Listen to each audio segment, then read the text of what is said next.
അത് പഠിക്കാനുള്ള ചില ഭാഗങ്ങൾ നമ്മൾ വിശദമാക്കാൻ പോയാൽ ഒരുപക്ഷെ ഒരു വർഷമെങ്കിലും നീണ്ടു നിൽക്കും ആഴ്ച തോറുമുള്ള ഈ ക്ലാസ്സുകൾ.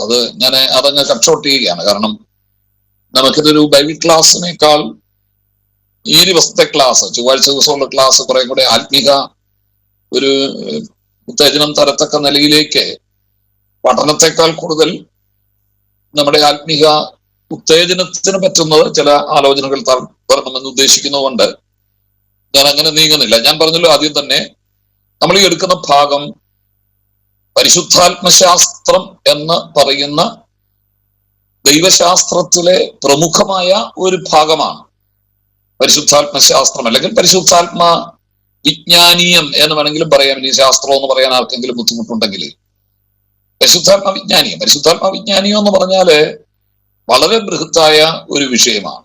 നമ്മൾ ധാരാളം കാര്യങ്ങൾ, പരിശുദ്ധാത്മാവിന്റെ പേരുകൾ, പരിശുദ്ധാത്മാവിന്റെ ആളത്വം, പരിശുദ്ധാത്മാവിന്റെ സ്വഭാവങ്ങൾ, പരിശുദ്ധാത്മാവിന്റെ വരങ്ങൾ, പരിശുദ്ധാത്മാവിന്റെ ഫലങ്ങൾ, അങ്ങനെ നിരവധി കാര്യങ്ങൾ അതിനകത്ത് നമ്മൾ ഉൾപ്പെടുത്തേണ്ടി വരും. അതുകൊണ്ടാണ് ഞാൻ പറഞ്ഞു അതിലേക്കൊന്നും ഞാൻ കടക്കുന്നില്ല. കാരണം ഇത് നമ്മള് ന്യൂമാറ്റോളജി അല്ല, പരിശുദ്ധാത്മശാസ്ത്രമല്ല നിങ്ങളുമായിട്ട് പങ്കിടാൻ ആഗ്രഹിക്കുന്നത്. അതിലെ ഏറ്റവും ചെറിയൊരു ഭാഗം, വളരെ ചെറിയൊരു ഭാഗമാണ് ഞാൻ നിങ്ങളോട് പരിശുദ്ധാത്മ നിറവ് എന്ന് പറഞ്ഞത്, അഥവാ ആത്മനിറവിൻ ജീവിതം. എന്തിനാണ് ഒരു വ്യക്തി പരിശുദ്ധാത്മാ നിറവിൽ ജീവിക്കേണ്ടി വരുന്നത്, അതിന്റെ ആവശ്യകതയുണ്ടോ, ഇക്കാര്യങ്ങൾ മാത്രം പറയാനാണ് ഇത്. സാധാരണ ഞാൻ എടുക്കുന്ന ഈ ക്ലാസ് സഭകളിൽ പലപ്പോഴും പഠിപ്പിക്കുകയാണ് പതിവ്. അത് ചിലപ്പോൾ 5 ദിവസത്തോ 7 ദിവസത്തോ ഒക്കെ ക്ലാസ് വെക്കാറുണ്ട്. അങ്ങനെ വെക്കുമ്പോൾ ഞാൻ അവർക്ക് കൊടുക്കുന്ന ഒരു ദൈവജന ഭാഗമാണ് നിങ്ങളുമായിട്ട് പങ്കുവെച്ചത്.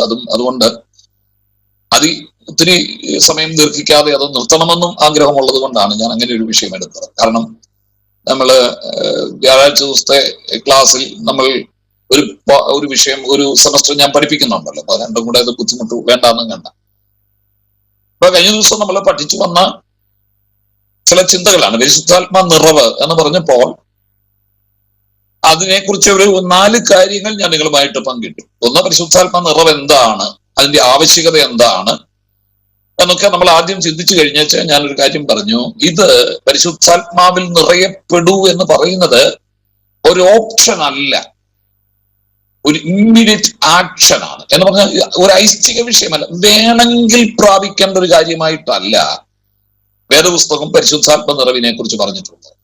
നിങ്ങളൊരു ദൈവപൈതലാണോ, നിങ്ങളൊരു വിശ്വാസിയാണോ, ആണെങ്കിൽ ആത്മാവിൽ നിറയപ്പെടൂ. അതുകൊണ്ട് പൗലോസ് എടുത്തു പറഞ്ഞത് കർത്താവിന്റെ വാക്കുകളിൽ നമ്മൾ ചിന്തിക്കേണ്ടതും ഇല്ലേ, പരിശുദ്ധാത്മാവ് ഇല്ലാത്തവൻ, പരിശുദ്ധാത്മാവിനെ പ്രാപിക്കാത്തവൻ അവന്റെ ആരും അല്ലെന്നൊക്കെ പറഞ്ഞു വെച്ചത്. അപ്പൊ എന്താ അങ്ങനെ പറഞ്ഞത്? കാരണം ഒരു പരിശുദ്ധാത്മാവാണ് ഒരു മനുഷ്യന്റെ ഹൃദയത്തിൽ ഇരുന്നു കൊണ്ട് നീ ദൈവമകനാണ്, ദൈവത്തിന്റെ പൈതലാണെന്ന് നമ്മളെ ബോധ്യപ്പെടുത്തുന്നത്. ആ ബോധ്യമില്ലാത്തത് കൊണ്ടാണ് നമ്മൾ വഴിപിഴച്ചു പോകുന്നത്. ഒരു രാജകുടുംബത്തിൽപ്പെട്ട ഒരു യുവാവ്, രാജാവിന്റെ യുവാവ്, അവൻ എവിടെ ചെന്നാലും ആ ഒരു ചിന്ത അവന്റെ മനസ്സിലുണ്ട്, ഞാൻ രാജകുമാരനാണ്, മറ്റുള്ളവരെ പോലെ ഓടുന്നതിനും ചാടുന്നതിനും സംസാരിക്കുന്നതിനും എനിക്ക് അനുവാദമില്ല, കാരണം ഞാനൊരു രാജകുമാരനാണ്. ആ നിലയിലാണ് ജനിക്കുമ്പോ തുടങ്ങി അവനെ പരിശീലിപ്പിച്ചു കൊണ്ടുവരുന്നത്. നമ്മള് സാധാരണ പറയുന്ന ഒരു പഴമൊഴി നമ്മുടെ നാട്ടിലൊക്കെ, ഞങ്ങളുടെ നാട്ടിലുണ്ടെന്ന് അവിടെ പറയുമായിരിക്കാം അല്ലേ, രാജാവിന്റെ പുത്രൻ ചന്തപ്പിള്ളേരുമായിട്ട് ഇടപെടുകയല്ല, ചന്തപ്പിള്ളേരുമായിട്ട് ജീവിക്കുകയല്ലെന്ന് പറഞ്ഞു. കാരണം എന്താണെന്നറിയാമോ, ഈ ചന്തക്കുട്ടികളുമായിട്ട് ഒരു രാജകുമാരൻ പോയി ഇടപെട്ട് കഴിഞ്ഞാൽ ആ രീതി സ്റ്റാൻഡേർഡ് അങ്ങ് മാറിപ്പോകും. ഇവരുടെ രണ്ടും ദൗത്യമാണ്. രാജകുമാരൻ രാജാവിന്റെ പ്രായാധിക്യത്വം വരുമ്പോഴത്തേക്ക് അദ്ദേഹം രാജാവാകേണ്ടവനാണ്. അതിന്റെ പരിശീലനങ്ങളുണ്ട്, അതിന്റെ സംഭാഷണങ്ങളുണ്ട്, അതിന്റെ നീതിബോധമുണ്ട്. ഇതൊക്കെ ചെറുപ്പത്തിലെ അവന്റെ ഉള്ളിൽ ഇട്ടുകൊടുക്കണം. കാരണം അവനൊരു ഭരണജ്ഞനാണ്. ഇതാണ് ഒരു ദൈവപൈതലിനെ സംബന്ധിച്ചിടത്തോളം. നമ്മൾ ആരാന്ന് നമ്മൾ ഓർക്കണം. ഞാൻ ആരുടെ സന്തതിയാണ്, ഞാൻ ദൈവമകനാണ്. ഇത് നമ്മളെ ഓർപ്പിക്കുന്നത് ആരാ? പരിശുദ്ധാത്മാവാണ്.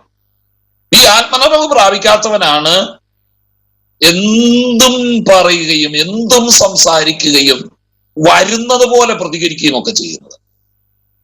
ഞാനൊരു ദൈവവേദലാണെന്ന് ഉറപ്പുള്ള ഒരു വ്യക്തിയെ സംബന്ധിച്ചിടത്തോളം അവനറിയാം, ഇതിലപ്പുറം ഞാൻ പറയരുത്, ഇതിൽ കൂടുതൽ ഞാൻ ചെയ്യരുത്, ഇതിനപ്പുറത്തേക്ക് ഞാൻ പോകരുത്. അവന് നല്ല ബോധ്യമാണ്. അതുകൊണ്ടാണ് ഞാൻ പറഞ്ഞത് ഈ ആത്മനിറവിന്റെ ആവശ്യകത ഇതാണ്. മറ്റൊരു കാര്യം കൂടെ പറഞ്ഞു, ആത്മാവ് ഒരാളെ നടത്തുന്നില്ലെങ്കിൽ അവൻ ശിക്ഷയ്ക്ക് അർഹനാണ്.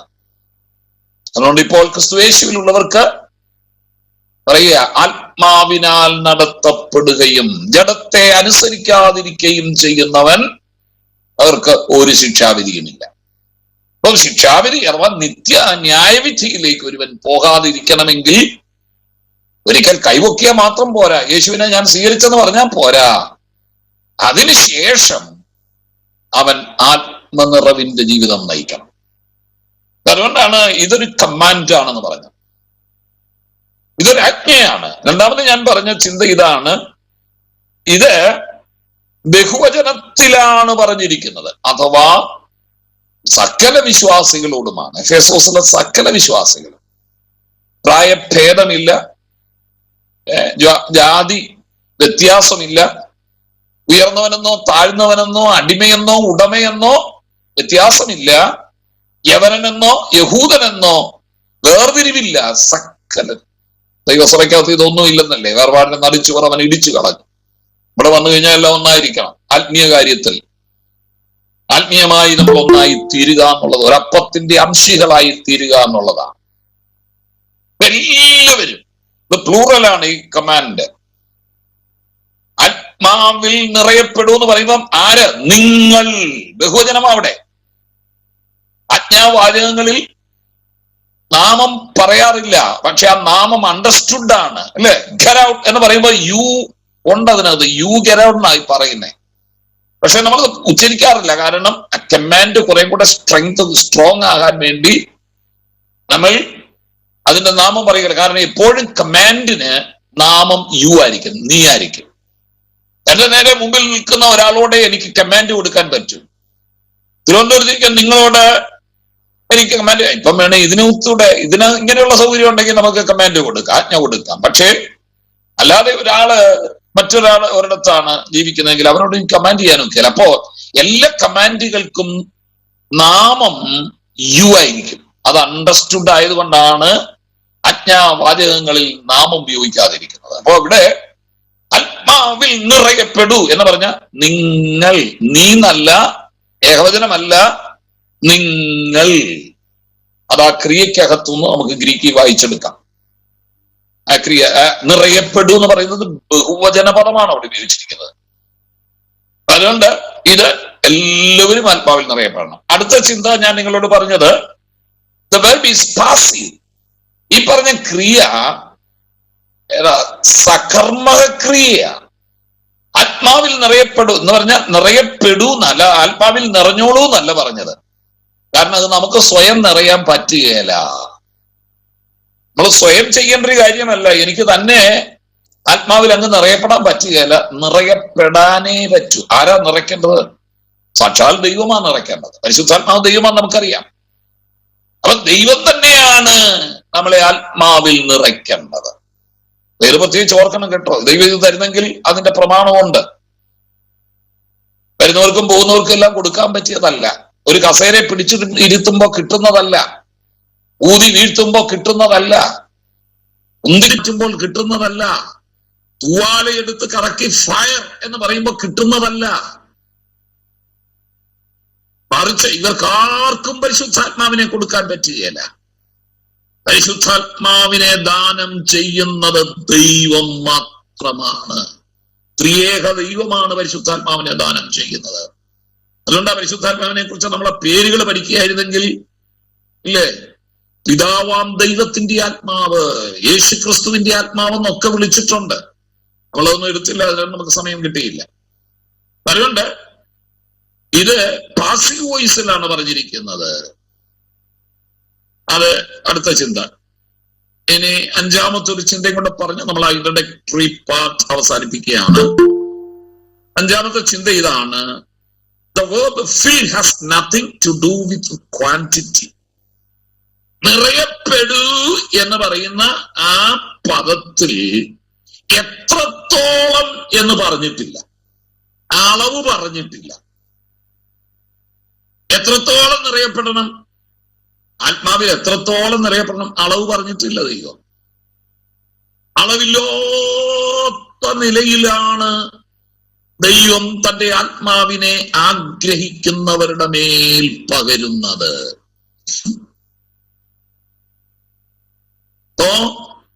ആത്മാവിൽ നിറയപ്പെടുമെന്ന് പറയുമ്പോഴത്തേക്ക് നമ്മൾ ഇത്തിരി മതിയോ, ഇത്രയും മതിയോ, ഇതൊക്കെ മതിയോ എന്ന് ചോദിക്കരുത്. കാരണം ഇതിലപ്പുറം ആത്മാവിൽ നിറയ്ക്കാൻ ദൈവത്തിന് കഴിയും. നിങ്ങളെ എസെക്കിയേൽ പ്രവചനത്തിലെ പ്രവാചകനെ ദൈവാലയത്തിലേക്ക് ദൈവത്തിന്റെ ദൂതൻ കൂട്ടിക്കൊണ്ടു പോകുന്നുണ്ട്. ദൈവാലയത്തിന്റെ ഉമ്മരപ്പടിയുടെ കീഴിൽ നിന്നും ഒരു നദി കിഴക്കോട്ട് ഒഴുകുന്നത് എസെക്കിയേൽ പ്രവാചകനെ ദൈവാത്മാവ് കാണിച്ചു. കിഴക്കോട്ട് ഒഴുകുന്ന ഒരു നദിയെ കാണിച്ചു. ആ നദി ഏതാണെന്ന് നിങ്ങൾക്ക് അറിയാം ഇല്ലേ? എന്നിട്ട് പ്രവാചകനോട് പറഞ്ഞു അതൊന്ന് അളക്കാൻ പറഞ്ഞു. അങ്ങോട്ട് ഇറങ്ങാൻ പറഞ്ഞു. അവൻ ഇറങ്ങി അളക്കാൻ പറഞ്ഞു. 1000 മുഴം അളന്നെന്നാ പറഞ്ഞത്. 1000 മുഴം അളന്നു. വെള്ളം നരിയാണിയോളമായി. നരിയാണി എന്ന് പറഞ്ഞാലേ ഈ ആംഗിൾ എന്നുള്ള അർത്ഥം. ഞാൻ നമ്മുടെ കാൽപാദത്തിന്റെ തൊട്ടു മുകളില്ലേ ആഭരണം ഇടുന്നവർ കൊലുസിടുന്ന സ്ഥലമില്ലേ, അതാണ് ഈ നരിയാണി എന്ന് പറയുന്നത്. അത്രയായി വെള്ളം. നരിയാണിയോളം വെള്ളത്തിലൂടെ നമ്മളൊക്കെ നടന്നിട്ടുള്ളവരാ. മഴ പെയ്യുമ്പോൾ തന്നെ നമ്മുടെ ചില ഇടവഴികളൊക്കെ നരിയാണിയോളം വെള്ളമാകും അല്ലേ? നരിയാണിയോളം വെള്ളത്തിൽ കൂടെ നടന്നിട്ടുണ്ടെങ്കിൽ നമുക്ക് മനസ്സിലാക്കാൻ പറ്റും നമ്മൾ എങ്ങോട്ട് നടക്കാൻ ആഗ്രഹിക്കുന്നുവോ അങ്ങോട്ട് നമുക്ക് പോകാൻ കഴിയും. കാരണം വെള്ളം അത്രയേ ഉള്ളൂ. വെള്ളം നമ്മളെ തടസ്സപ്പെടുത്തുന്നില്ല. വെള്ളത്തിന്റെ ശല്യം ഉണ്ടെന്നേ ഉള്ളൂ. നമുക്കതിൽ കൂടെ നടന്ന് നമുക്കിഷ്ടമുള്ളിടത്ത് ചെന്നെത്താം. നരിയാണിയോളമായി. പിന്നെയും വെള്ളം ഉയർന്നുകൊണ്ടിരിക്കുകയാണ്. അപ്പൊ ദൈവത്തിന്റെ ദൂതൻ പറഞ്ഞു ഒന്നുകൂടെ അളക്കാൻ പറഞ്ഞു. അളന്നു. 1000 മുഴം പിന്നെയും അളന്നു. വെള്ളം മുട്ടോളമായി. മുട്ടോളം വെള്ളത്തിലൂടെ നമ്മൾ നടന്നു പോയിട്ടുണ്ട് ഇല്ലേ? ചിലപ്പോ ഒരു തോട്ടിലോ കാറ്റിലോ ഒക്കെ നമ്മൾ മുട്ടോളം വെള്ളത്തിൽ ഇറങ്ങി നടന്നിട്ടുണ്ട്. മുട്ടോളം വെള്ളത്തിൽ കൂടെ ഒരാൾ നടന്നു പോയാലും നമുക്കറിയാം, കഴിഞ്ഞ പ്രളയമൊക്കെ വന്നപ്പോ നമ്മളൊക്കെ അങ്ങനെ നടന്നവരാണല്ലോ. നമ്മൾ ഉദ്ദേശിക്കുന്നിടത്ത് ചെന്ന് കയറാൻ അല്ലേ? മുട്ടോളം വെള്ളത്തിൽ കാലിത്തിരി പൊക്കി ചവിട്ടണമെന്നല്ലേ ഉള്ളൂ. കാല് പൊക്കി ചവിട്ടിയാൽ നമുക്ക് ഏത് കടവിൽ ചെന്ന് കയറണമോ അവിടെ തന്നെ നമുക്ക് ചെന്ന് കയറാൻ പറ്റും. നമ്മളെ നിയന്ത്രിക്കുന്നത് നമ്മൾ തന്നെയാണ്, വെള്ളമല്ല. വെള്ളത്തിനൊന്നും ചെയ്യാനൊക്കെ ഇത്തിരി ശല്യം ഉണ്ടാക്കി എന്നല്ലാതെ ആ വെള്ളമല്ല നമ്മളെ നിയന്ത്രിക്കുന്നത്. നമ്മൾ തന്നെ, നമ്മൾ ഉദ്ദേശിക്കുന്നിടത്തേക്ക് നമുക്ക് തന്നെ പോകാം. നമ്മളാണ് നമ്മെ നിയന്ത്രിക്കുന്നത്. വെള്ളം ഉയർത്തോണ്ടിരിക്കുക. ദൈവത്തിന്റെ ദൂതൻ പറഞ്ഞു ഇനി ഇളക്കാൻ പറഞ്ഞു. 1000 മുഴം കൂടെ അളന്നു. അപ്പോ വെള്ളം അരയോളമായി. അരയോളം വെള്ളത്തിൽ ഇറങ്ങി നടന്നിട്ടുണ്ടോ? ഒന്ന് കൈയെടുത്ത് തുടിക്കണമെന്നുള്ളതേ ഉള്ളൂ. അരയോളം ഇടയ്ക്കിടയ്ക്കൊന്ന് കാല് പൊന്തി വരും ഇല്ലേ? അരയോളം വെള്ളമാണെങ്കിൽ ഇടയ്ക്കൊന്ന് കാല് പൊന്തി വരാമെങ്കിലും അത്യാവശ്യം കൈക്രിയൊക്കെ കാണിച്ച് നമുക്ക് നിയന്ത്രിച്ച് നിൽക്കാം. നമുക്ക് ഉദ്ദേശിക്കുന്ന കടവിൽ ചെന്ന് എത്തുകയും ചെയ്യാം. നമുക്ക് ഉദ്ദേശിക്കുന്ന അളവിൽ ചെന്ന് എത്താം.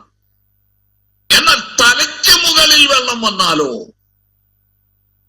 തലയ്ക്ക് മുകളിൽ വെള്ളം വന്നാലോ? നമ്മൾ ഉദ്ദേശിക്കുന്നിടത്ത് കയറാൻ പറ്റില്ല. നീന്തിയിട്ടല്ലാതെ കടപ്പാൻ കഴിയാത്ത വെള്ളം. നമ്മൾ നീന്താൻ തുടങ്ങുക. പക്ഷേ തലയ്ക്ക് മുകളിൽ വെള്ളം വന്നു കഴിഞ്ഞാൽ നമ്മൾ എത്ര നീന്തിയാലും നമ്മളല്ല നമ്മളെ നിയന്ത്രിക്കുന്നത്. വെള്ളം നമ്മളെ എടുത്ത് ദൂരെ കളയും. നമ്മൾ ഉദ്ദേശിക്കുന്ന കടവിൽ നമുക്ക് ചെന്ന് കയറാൻ പറ്റിയെന്ന് വരികയില്ല. തലപ്പൊക്കം വെള്ളത്തിൽ നമ്മൾ ഇറങ്ങിയിട്ടുണ്ടെങ്കിൽ നമ്മൾ ഒരുപക്ഷെ ആ ഒഴുക്കിനൊത്ത് അങ്ങ് പോയെന്നിരിക്കും. പലയിടത്തും രക്ഷപ്പെട്ടു എന്നല്ലാതെ ആ കടവിൽ അങ്ങ് കയറിയേക്കാം, ഇങ്ങോട്ട് അങ്ങ് കയറാം എന്ന് വിചാരിച്ചാൽ നടക്കുകയല്ല. അതാ നീന്തിയിട്ടല്ലോടെ കണ്ടപ്പാൻ. ഇതാ ആത്മാവിന്റെ ആ ആത്മനദിയുടെ അളവ്, പരിശുദ്ധാത്മാ നിറവിന്റെ അളവതാണ്. ചിലർക്ക് നരിയാണിയോളം വെള്ളം മതി. അവർക്കെന്താ, അവരുദ്ദേശിക്കുന്ന ഞങ്ങൾ കൊണ്ട് നിർത്തും. സത്യത്തിൽ ഇത്രയും വെള്ളത്തിൽ കൂടെ നടക്കുന്നവരാ നമ്മള് ആരാധന. നമ്മുടെ ആരാധനയിലൊക്കെ അത്രയും വെള്ളയേ ഉള്ളൂ. കാരണം നമുക്കറിയാം കൃത്യം 10 മണിക്ക് തുടങ്ങി കൃത്യം 1 മണിക്ക് പിടിച്ചു കെട്ടാൻ നമുക്കറിയാം. അത് ഇന്നാ കേട്ടോ. പക്ഷേ ഞങ്ങളൊക്കെ വളർന്നത്, ഞാൻ പറഞ്ഞല്ലോ, എന്റെ പിതാവ് ശുശ്രൂഷിക്കുന്ന സഭയിലാണ് ഞാൻ പരിശീലിച്ചത്. ഞാൻ ഓർക്കുന്നുണ്ട്, രാവിലെ ആരാധന തുടങ്ങുന്നതിന് സമയമുണ്ട്. അന്നൊക്കെ 10 മണിക്കാണ്. ഇന്നലെ 8 മണിയോ, ഞങ്ങളുടെ ചർച്ചിൽ 8 മണിക്കാണ് തുടങ്ങുന്നത്. അന്ന് 10 മണിക്കാണ് നമ്മുടെ എല്ലാ വേർപെട്ട സഭകളിലും ആരാധന തുടങ്ങുന്നത്. അങ്ങനെ തുടങ്ങിക്കഴിഞ്ഞാൽ 1 മണി എന്നൊക്കെയാണ് ഏതാണ്ട് ചിന്തയെങ്കിലും ചിലപ്പോൾ വചന ശുശ്രൂഷയ്ക്കിടയിലോ ഒരു പാട്ട് പാടുമ്പോഴോ കൈവിട്ടു പോകും. അങ്ങ് പോകും, സമയം അങ്ങ് പോകും. 2, 3 മണി വരെയൊക്കെ ആരാധന നീണ്ടുപോയ സമയങ്ങൾ എന്റെ ഓർമ്മയിൽ എത്ര വേണമെങ്കിലും പച്ച പിടിച്ചു നിൽപ്പുണ്ട്. 1, 2 അല്ല. രാത്രി പ്രാർത്ഥന, കുടുംബ പ്രാർത്ഥനയ്ക്കൊക്കെ കൂടും. പ്രത്യേകിച്ചും രോഗികൾക്ക് വേണ്ടിയിട്ടാണെങ്കിൽ ഞങ്ങളൊക്കെ പോയിട്ടുണ്ട്. അവസാനം പാതിരാ കഴിഞ്ഞ് 2, 3 മണിയായപ്പോൾ വീട്ടിൽ വന്നതും ഓർക്കുന്നുണ്ട്. അതങ്ങ് പോകും ആരാധനയും പ്രാർത്ഥനയും. കാരണം അവിടെ നയിക്കുന്ന ആരാന്നറിയോ? പരിശുദ്ധാത്മാവാ. അതുകൊണ്ട് ഒരു പരാതി ആരും ഒരിക്കലും പറഞ്ഞിട്ടില്ല, പാസ്റ്ററെ പ്രസംഗം ഇങ്ങനെ നീട്ടരുത്, പാട്ട് നീട്ടരുത്, ഇത്ര മണിക്ക്. ഇപ്പൊ എല്ലാവർക്കും തുടങ്ങുമ്പോഴേ പറയും, ഷുഗറും പ്രഷറും ഒക്കെ ഉള്ളവര്. കഴിഞ്ഞ ദിവസം എന്റെ മോന്റെ വിവാഹത്തിന്റെ ആവശ്യം പറഞ്ഞപ്പോ എന്നോട് ഒരാൾ വന്ന് പറഞ്ഞു, പക്ഷെ എപ്പോഴാ തീർക്കുന്നത്? ഞാൻ പറഞ്ഞു, നമ്മള് 10:30 തുടങ്ങിയിട്ട് പിന്നെ 1 മണിക്കല്ലേ തീർക്കാൻ പറ്റൂ, ഒരു 12:30 ആകുമ്പോൾ തീർക്കണം. ഇങ്ങോട്ടൊന്ന് പറയാ. ഞാൻ ചോദിച്ചാൽ അതെന്താ? എല്ലാരും ഷുഗറും പ്രഷറും ഉള്ളവരാ.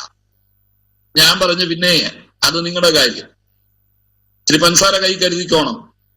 ഇത് ആത്മീയ ശുശ്രൂഷ നടക്കണം. എന്റെ മോന്റെ കല്യാണം നടക്കുമ്പോ ആത്മീയ ശുശ്രൂഷ നടക്കണം. ഇതൊന്നും വേണ്ടായിരുന്നെങ്കിൽ ഞാൻ വഴിയിൽ നിന്ന് പിടിച്ചോണ്ട് പോയതാണ്. നിങ്ങൾ ആരും ബന്ധപ്പെടണ്ട. വഴി കൂടെ പോകുമ്പോ കൊച്ചിനെ പിടിച്ചോണ്ട് ഞാൻ വീട്ടിൽ നിന്ന് പോന്നാലും അത് കല്യാണമല്ലേ, രജിസ്റ്റർ ചെയ്താൽ മതിയല്ലോ, ആർക്കും പരാതിയില്ലല്ലോ. എല്ലാവർക്കും ഈ ശുശ്രൂഷയ്ക്കാണ് സമയം. TV കാണുന്നതിന് സമയമില്ല, വെടിവട്ടം പറഞ്ഞിരിക്കുന്നതിന് സമയമില്ല, അപവാദം പറഞ്ഞു വരത്തുന്നതിന് സമയമില്ല, ഇതിനൊന്നും സമയമില്ല. ശുശ്രൂഷ, ശുശ്രൂഷ, അതിന് ഇത്ര മണിക്ക് നിർത്തണം, ഇത്ര മണിക്ക് തുടങ്ങും. അത് നിർബന്ധമാണ്. ഇത് എന്നുണ്ടായെന്നറിയാമോ? ആത്മനിറവ് ഉണ്ടായിരുന്ന ആദ്യ തലമുറ കടന്നുപോയി കഴിഞ്ഞ് ആത്മനിറവില്ലാത്തൊരു തലമുറ ഇവിടെ വളർന്നു വന്നു. അവരാ ഇങ്ങനെ. ഞാൻ പറഞ്ഞല്ലോ, ഞാൻ ഈ അപ്പന്മാരുടെ കൂടെ നടക്കുകയും ശുശ്രൂഷയിൽ മുതിരുകയും ചെയ്ത ഒരാളായതുകൊണ്ട്, പ്രത്യേകിച്ച് എന്റെ അപ്പച്ചന്റെ ജ്യേഷ്ഠനൊക്കെ ഉണ്ട്, അവരുടെയൊക്കെ ശുശ്രൂഷയിലാണ് ഞാൻ ആത്മീയമായി പിച്ചുവെച്ച് തുടങ്ങിയത്. അതൊക്കെ കണ്ടു വളർന്നുകൊണ്ടേ ഞാൻ ഇരുന്ന സഭകളിലൊക്കെ ഞാൻ ഓർക്കുന്നുണ്ട്. ചിലപ്പോൾ ഒരു പാട്ടായിരിക്കാം, ചിലപ്പോ വചന ശുശ്രൂഷക്കിടയിലായിരിക്കാം, ആരാധന അങ്ങ് നീണ്ടുപോയി. അവസാനം 2, 3 മണിയൊക്കെ ആകുമ്പോഴത്തേക്ക് ഞാൻ പിടിച്ചു കെട്ടി നിർത്തി ആശീർവാദം പറഞ്ഞു വിട്ടിട്ടുണ്ട് ജനത്തെ. മനസ്സിലായി? കാരണം അവർക്കുള്ള ഭക്ഷണം ഞാൻ കരുതിയിട്ടില്ല. അപ്പോ താമസിച്ചു പോയാൽ അവർക്ക് ഭക്ഷണം കൊടുക്കണ്ടേ. എത്രയോ വട്ടം. ഒരിക്കൽ ഒരു പ്രാവശ്യം ഞാൻ ഓർക്കുകയാണ്, ആരാധന തുടങ്ങാൻ വേണ്ടി സ്തോത്രം ചെയ്ത് തുടങ്ങിയതാണ്. സൺഡേ സ്കൂൾ തീരുകയില്ല സത്യത്തില്. നമ്മള് ആ സമയമാകുമ്പോഴത്തേക്ക് സൺഡേ സ്കൂൾ കുട്ടികൾ, അധ്യാപകരെല്ലാം പുറകിലിരിക്കും, വരുന്നവര് ഫ്രണ്ടിലോട്ട് കയറിയിരിക്കും. ഞാൻ ഫ്രണ്ടിൽ മുഴങ്കാലിലിരുന്ന് സ്തോത്രം ചെയ്തു തുടങ്ങി. കുറെ പിതാക്കന്മാരും നേരത്തെ വന്നവരും വർത്താനം പറഞ്ഞ് നിൽക്കാൻ ഞാൻ അനുവദിക്കുകയില്ല. അതുകൊണ്ട് ഞാനൊരു 9:45 ആകുമ്പോഴത്തേക്ക് മുഴങ്കാൽ മടക്കും, സ്റ്റേജിൽ ഞാൻ കയറിയിരിക്കും. ഞങ്ങൾ സ്തോത്രം ചെയ്ത് തുടങ്ങും. വരുന്നവര് സ്തോത്രം ചെയ്യും. അങ്ങനെ സ്തോത്രം ചെയ്ത് ആ സ്തോത്രം ഒരു ആരാധനയായിട്ട് നിർത്താൻ അറിയാൻ വയ്യാതെ, എന്ന് പറഞ്ഞാൽ നിയന്ത്രിക്കാൻ അറിയാം, സ്വഭാവത്തിന്റെ ആത്മാവൊക്കെയാ, പക്ഷെ നിർത്താൻ വഴിയാതെ ഈ ആരാധനയുടെ ആ ചൈതന്യം കണ്ടപ്പോൾ ഞാനും അതിനെ നിയന്ത്രിക്കാൻ പോയില്ല. ആ ആരാധന 12 വരെ അങ്ങ് പോയി. അതിലെപ്പോ തുടങ്ങിയ 9:45 തുടങ്ങിയതാണ്. 12 വരെ ആരാധന. അപ്പൊ പിന്നെ ഞാൻ എന്ത് ചെയ്യുന്നറിയാമോ? ഡ്രമ്മ് കൊട്ടുന്ന കുട്ടിയോട് പറഞ്ഞു, ഡ്രമ്മ് കൊട്ടാൻ പറഞ്ഞു. അവൻ ഡ്രം അടിച്ചു. ഉറക്കെ അടിച്ചപ്പോൾ ആളുകൾ നിന്നു. ഞാൻ പിന്നെ പാട്ട് പാടാൻ പോയി. എഴുന്നേറ്റ് ഒരു സങ്കീർത്തനം വായിച്ചേച്ച് ഒരു കൊച്ചു പ്രബോധനം കൊടുത്തിട്ട് കർത്തൃമേശ അങ്ങ് നടത്തി. അതിനും കൂടെ സമയമുണ്ടായിരുന്നു. ഇത് ആരാ പറഞ്ഞത്? 2 പാട്ട് പാടണം, 3 പേര് പ്രാർത്ഥിക്കണം, 25 പേര് സാക്ഷ്യം പറയണം. ഇതൊക്കെ ആരാ വെച്ചേ? അതൊക്കെ നമ്മളുണ്ടാക്കിയ ചട്ടക്കൂടുകളല്ലേ. പരിശുദ്ധാത്മാവ് വേണം നമ്മുടെ കൂട്ടായ്മകളെ നിയന്ത്രിക്കാൻ. ആർക്കും പരാതി പറയാനില്ല. അന്നും ഉണ്ട് ഷുഗറുകാരൊക്കെ, പക്ഷേ ആർക്കും ഒരു പ്രയാസവും വന്നിട്ടില്ല. അന്നും രോഗികളുണ്ട് പലരും, പക്ഷേ അവർക്ക് ആർക്കും ഒരു ബുദ്ധിമുട്ടും വന്നിട്ടില്ല. എന്ന് ശുശ്രൂഷയുടെ കാര്യം പറയുമ്പോൾ ആദ്യം പറയുന്നത് ഷുഗറും പ്രഷറും ഉണ്ട്. അന്നൊക്കെ ഷുഗറും പ്രഷറും ഉള്ളവർക്ക് സൗഖ്യമാകുമായിരുന്നു ഇതിനകത്ത് വന്നാൽ. എന്നാൽ ഷുഗറുകാർക്ക് വേണ്ടി നമ്മൾ മീറ്റിംഗ് നേരത്തെ നിർത്തേണ്ടി വരിക. ഇങ്ങനത്തെ ഒരു വല്ലാത്ത ഗതികേടിലേക്ക് ദൈവസഭ പോയി. എന്താ കുഴപ്പം? ഉള്ളവരുടെ എണ്ണം സഭയിൽ കുറഞ്ഞു. ആത്മാവിനാൽ നിയന്ത്രിക്കപ്പെടുന്നവരുടെ എണ്ണം കുറഞ്ഞു. അവിടെയെല്ലാം നമ്മളെ നിയന്ത്രിക്കുന്നത് ബുദ്ധിയാണ്. അതാ സംഭവിച്ചത്. ആ പഴയ അവസ്ഥയിലേക്ക് വരാൻ ദൈവസഭകൾ പ്രാർത്ഥിക്കണം. അതുകൊണ്ട് ഇങ്ങനെ ഒരു ക്ലാസ് എടുക്കാൻ ഞാൻ ഉദ്ദേശിച്ചു. ഇത് കേൾക്കുന്ന നിങ്ങളെങ്കിലും നിങ്ങൾ പ്രാർത്ഥിക്കണം. ദൈവസഭ ഞങ്ങള് മണിക്കൂറുകൾ ഇരുന്ന് ഞങ്ങൾ കുടുംബമായി ഞങ്ങൾ പ്രാർത്ഥിക്കുമായിരുന്നു, കർത്താവേ ആത്മനിയന്ത്രണത്തിലുള്ള ഒരു ആരാധന വേണം ഈ ആഴ്ചയിൽ ഞങ്ങൾക്ക് തരാൻ. മനുഷ്യന്റെ ബുദ്ധിക്കും അവന്റെ അഭിപ്രായത്തിനും അല്ല ഇവിടെ സ്ഥാനം. ഞങ്ങളങ്ങനെ ആരാധിക്കാൻ കൂടി വന്നിരിക്കുന്നു. ആത്മാവ് നിയന്ത്രിക്കണം. അങ്ങനെ പ്രാർത്ഥിക്കുന്ന ഒരു കൂട്ടം ആളുകളെ വളർത്തിയെടുത്തു സഭയ്ക്കകത്ത്. ഈ അനുഭവങ്ങൾ അവരുമായി ഞാൻ പങ്കുവെച്ചുകൊണ്ടിരുന്നു. അപ്പോൾ ഒരു ആവേശം അവരുടെ ഉള്ളിലും ഉണ്ടായി. അങ്ങനെ പ്രാർത്ഥിക്കുന്ന ഒരു കൂട്ടം ആളുകൾ ദൈവസഭയിൽ എഴുന്നേറ്റ് കഴിഞ്ഞപ്പോൾ ആരാധനകൾ ദൈവാത്മാവ് ഏറ്റെടുക്കാൻ തുടങ്ങി. ആ അവസ്ഥയിലേക്ക് നമ്മൾ വരണം. അതൊക്കെയാ ഞാനിത് ഈ ബുദ്ധിയുടെ പ്രമാണവും കൊണ്ട് ജീവിച്ചിട്ട് കമ്മിറ്റിക്കാരായി ഇന്ന് സഭയെ നിയന്ത്രിക്കുന്നത്. അല്ലേ? അതാണ് കമ്മിറ്റിക്കാരെന്ന് പറഞ്ഞ മിക്കവാറും എല്ലാം ജഡീകന്മാരുവാ. അതാ രസം. പാസ്റ്റർ ആത്മീയനായിരിക്കും, പക്ഷെ അവനെ നിയന്ത്രിക്കുന്നത് ജഡീകരായ കമ്മിറ്റിക്കാരാ. ഈ ജഡീകരായ കമ്മിറ്റിക്കാരെ നിയന്ത്രിക്കുന്നത് പ്രാകൃതരായ കുറെ വിശ്വാസികളും. ഇതാ നമ്മുടെ സഭയ്ക്കൊക്കെ വന്നിരിക്കുന്ന അപജയം. പ്രാകൃതന്മാരുടെയും ജഡീകരുടെയും നിയന്ത്രണത്തിലായി പോയി സഭ. ആത്മീയരെ കാണാനില്ല. ആത്മീയർ എന്ന് പറഞ്ഞാൽ ആത്മാവിനാൽ നടത്തപ്പെടുന്നവർ എന്നാണ് അതിന്റെ അർത്ഥം. ഞാനത് അതിലേക്ക് വരാം. ആത്മാവിനാൽ നടത്തപ്പെടുന്നവർ. ആത്മനിറവ് എന്ന് പറയുന്നത് അളവില്ലാത്ത അനുഭവത്തിലേക്ക് നമുക്ക് വരാൻ കഴിയണം.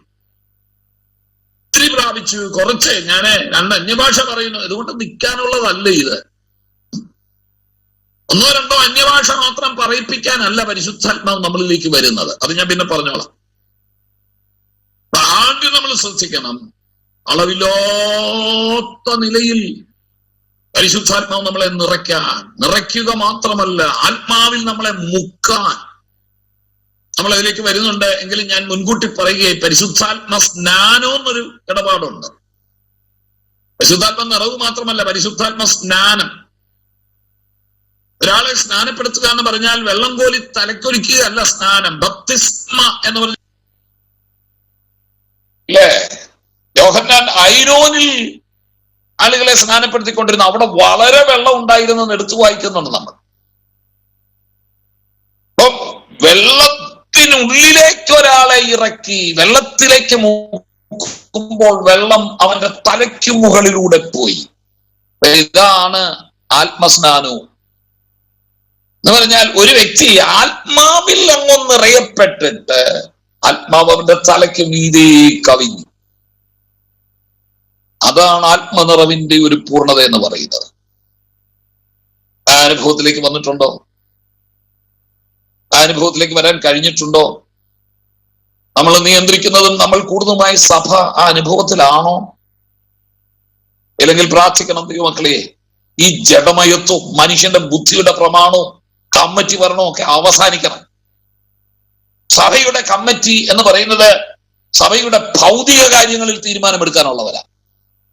ഹോള് പണിയാനോ, ബാത്റൂം പണിയാനോ, ശവക്കോട്ട മേടിക്കാനോ, ശവക്കോട്ട കെട്ടാനോ, പാവങ്ങളെ സഹായിക്കാൻ കമ്മിറ്റി ഉണ്ടാക്കുവോ പിരിവെടുക്കുവോ ഒക്കെ ചെയ്യട്ടെന്ന്.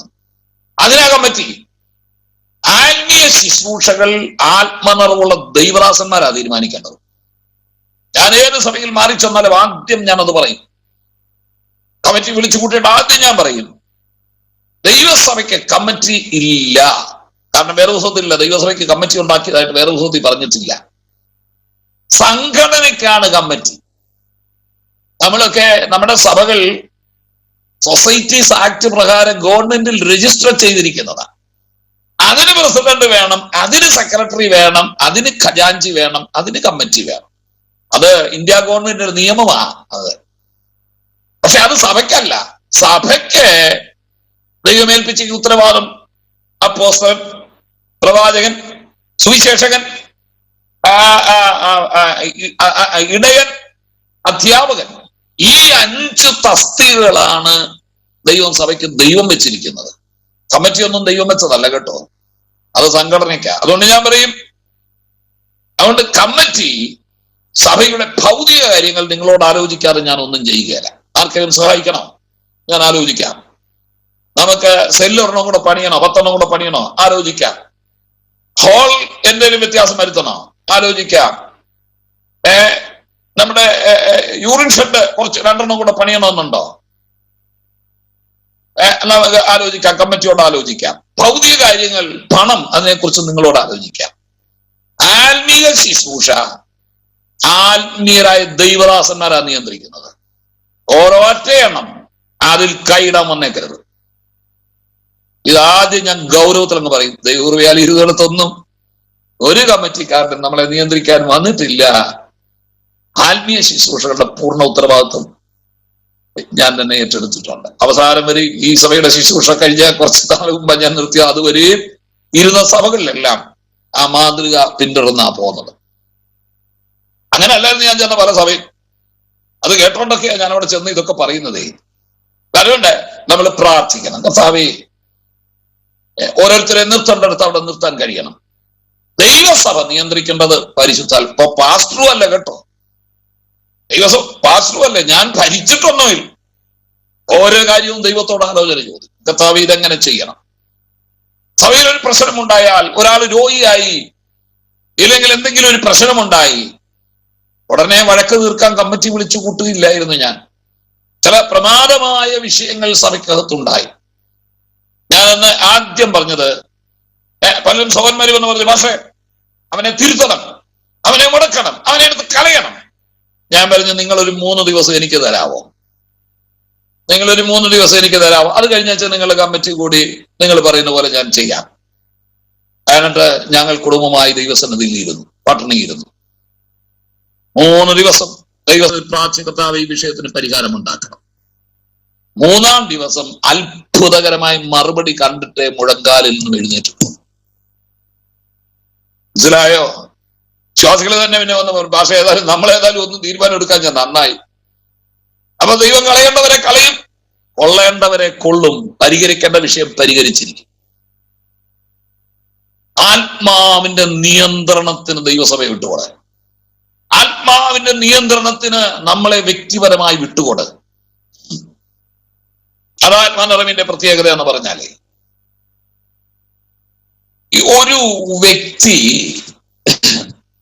ആത്മാവിനെ പ്രാപിച്ചു കഴിഞ്ഞാൽ നമ്മളൊക്കെ ചിന്തിക്കുന്നത് ഇത് കുറെ അന്യഭാഷ പറഞ്ഞ് തീർക്കാനുള്ളൊരു പരിപാടിയാണ് ഈ ആത്മനിറവെന്ന നമ്മുടെയൊക്കെ ചിന്ത. പരിശുദ്ധാത്മാവ് ഒരു വ്യക്തിയിൽ വരുമ്പോൾ എന്താണ് ദൈവാത്മാവ് ചെയ്യുന്നത്? അതാണ് ഇനി ഞാൻ പഠിക്കാൻ എന്ന് പറഞ്ഞാൽ, അതിനെ സാധാരണ പറയുന്നത് പരിശുദ്ധാത്മ അനുഭവങ്ങൾ എന്നാണ്. Holy spirit experience. ഒന്ന് കുറിച്ചിട്ടെ പരിശുദ്ധാത്മ അനുഭവങ്ങൾ അല്ലെങ്കിൽ ഹോളി സ്പിരിറ്റ് എക്സ്പീരിയൻസ്. ഇത് അങ്ങനെയൊന്നും നമ്മളെ പഠിപ്പിച്ചിട്ടില്ല. അതായി വരുന്ന കുഴപ്പമേ. ഹോളി സ്പിരിറ്റ് എക്സ്പീരിയൻസ് ആദ്യം എന്നല്ല, സത്യത്തിൽ അത് നമുക്ക് പൊതുവായി എന്ന് പറയാം. വേറെ ഹോളി സ്പിരിറ്റ് എക്സ്പീരിയൻസ് ചെയ്യാൻ വേറെ പറയാം. പൊതുവായി പരിശുദ്ധാത്മാവ് ഒരു വ്യക്തിയിൽ വന്നെങ്കിൽ മാത്രമേ ഒരാൾക്ക് ദൈവവൈതലാകാൻ പറ്റൂ. അതാ ഒന്നാമത്തെ വിഷയം. അപ്പൊ നിങ്ങൾ ചോദിക്കും, ആത്മാവ് ഒരുവനിൽ വന്നു കഴിഞ്ഞാണോ അവൻ രക്ഷിക്കപ്പെടുന്നത്? അതെ, അതെ. വായിച്ചേ 1 കൊരിന്ത്യർ 12:3. 1 കൊരിന്ത്യർ 12:3. ആകയാൽ ദൈവാത്മാവിൽ സംസാരിക്കുന്നവൻ ആരും യേശു ശപിക്കപ്പെട്ടവൻ എന്ന് പറയുകയില്ല. പരിശുദ്ധാത്മാവിലല്ലാതെ യേശു കർത്താവെന്ന് പരിശുദ്ധാത്മാവിലല്ലാതെ യേശു കർത്താവ് എന്ന് പറയുവാൻ ആർക്കും കഴിയുകയില്ല എന്ന് ഞാൻ നിങ്ങളെ ഗ്രഹിപ്പിക്കുന്നു. പരിശുദ്ധാത്മാവിലല്ലാതെ ആർക്കും യേശു കർത്താവ് എന്ന് പറയാൻ പറ്റുകയില്ല. നമ്മളിത് വല്ലതും അറിഞ്ഞോ? നമ്മൾ ഓർക്കുന്നു, നമ്മൾ ഈ കേട്ട സുവിശേഷ പ്രസംഗം തന്നെ എത്ര പേര് നമ്മുടെ കൂടെ ഇരുന്ന് കേട്ടു. അവരാരും രക്ഷിക്കപ്പെട്ടില്ല, നമ്മൾ മാത്രം എന്താ രക്ഷിക്കപ്പെട്ടത്? അല്ലേ? നമ്മുടെ കുടുംബത്തിൽ, നമ്മുടെ കൂടപ്പിറപ്പുകളിലൊക്കെ പലരും ഉണ്ടായിരുന്നല്ലോ. അവരും ഇത് കേട്ടതല്ലേ? ഈ സന്ദർഭമാനം, ഈ സുവിശേഷം കേട്ടതല്ലേ? എന്നിട്ടെന്താ അവരാരും രക്ഷിക്കപ്പെടാതിരുന്നത്? കാരണം അവരിൽ പരിശുദ്ധാത്മാവ് പ്രവർത്തിച്ചിട്ടില്ല. അതാ ഇതിന്റെ കാര്യം. അപ്പൊ പരിശുദ്ധാത്മാവിലല്ലാതെ ഒരു വ്യക്തിക്ക് യേശു കർത്താവ് എന്ന് പറയാൻ പറ്റുകയില്ല. അങ്ങനെയാണ് നമ്മൾ ഈ വായിക്കുന്ന ഈ വേദപുസ്തകം.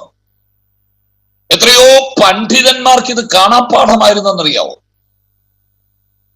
ഈ പുസ്തകം വായിച്ച് ഗ്രഹിച്ച് അതിനെക്കുറിച്ചുള്ള പുസ്തകങ്ങൾ എഴുതിയ മഹാന്മാർ പലരുമുണ്ട്.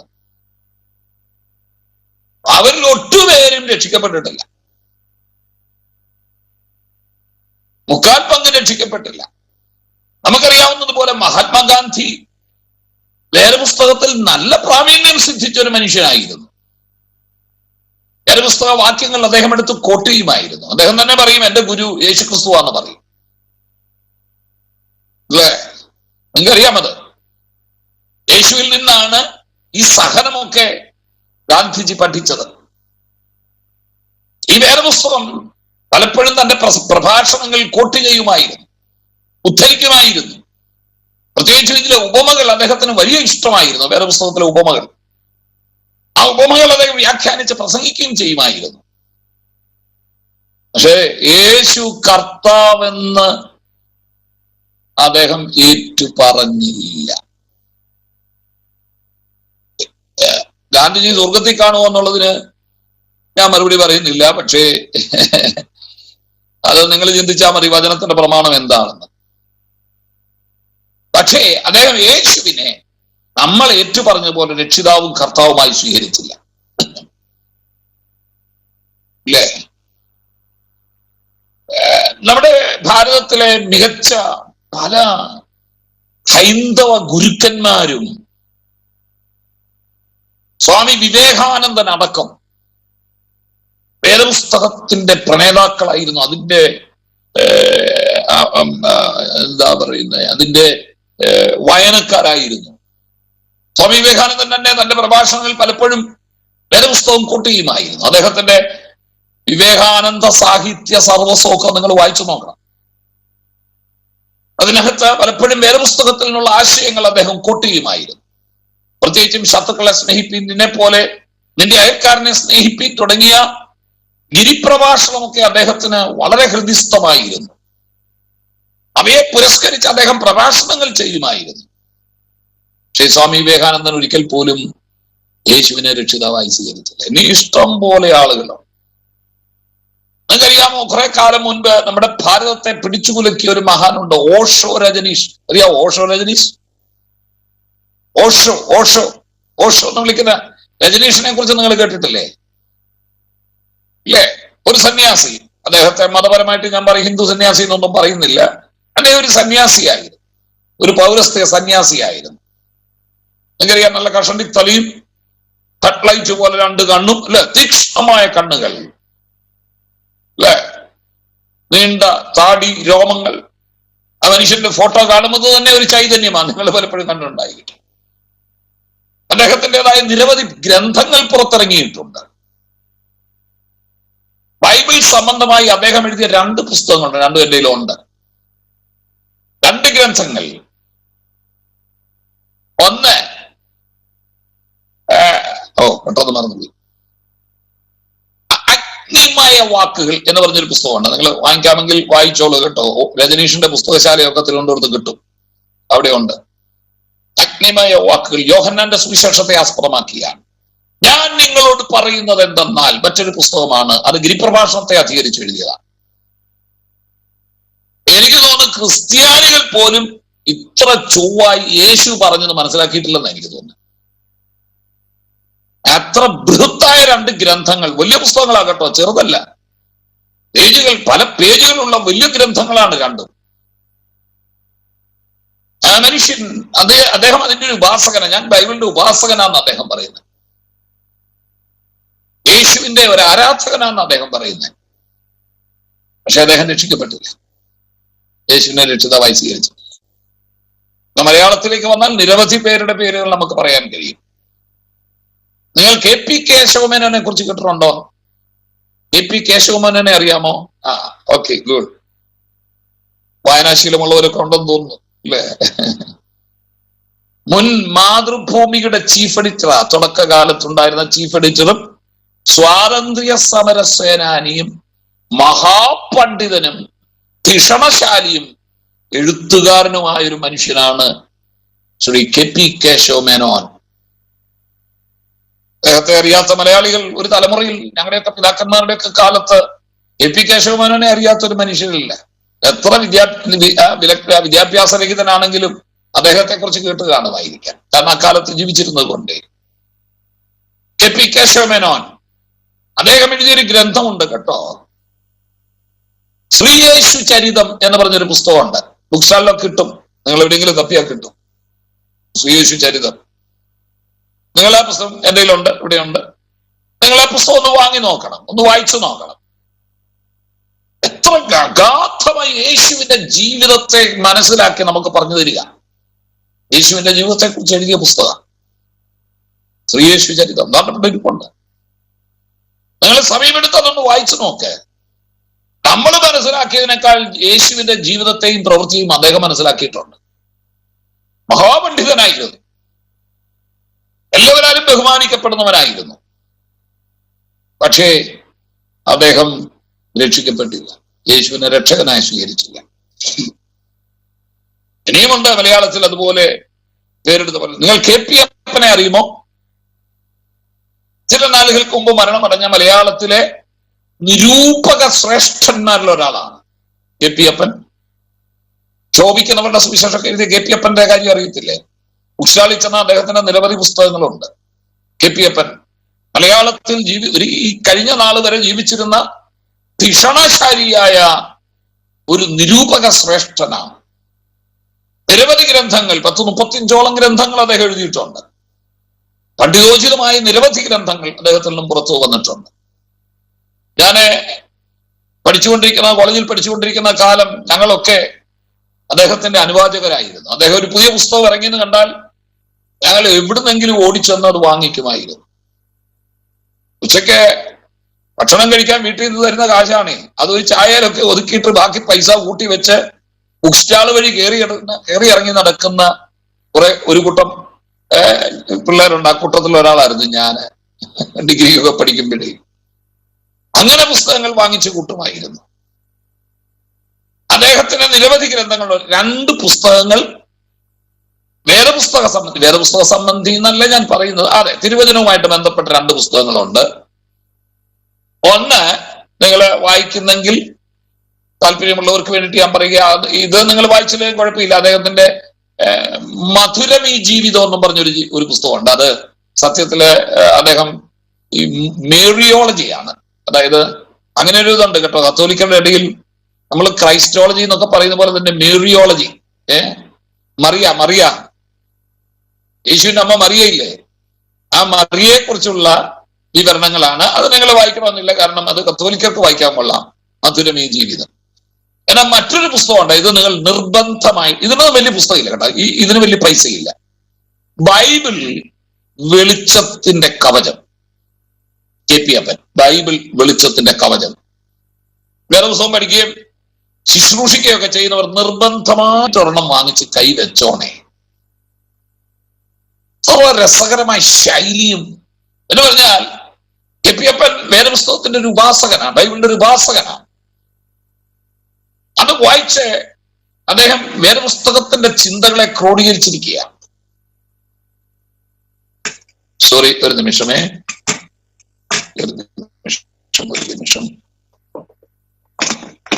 ഇന്നലെ വിവാഹത്തിന്റെ ബഹളമെല്ലാം കൂടെ നടന്നപ്പോഴേ എന്റെ ഇൻവേർട്ടർ ഫ്യൂസ് ആയിപ്പോയി.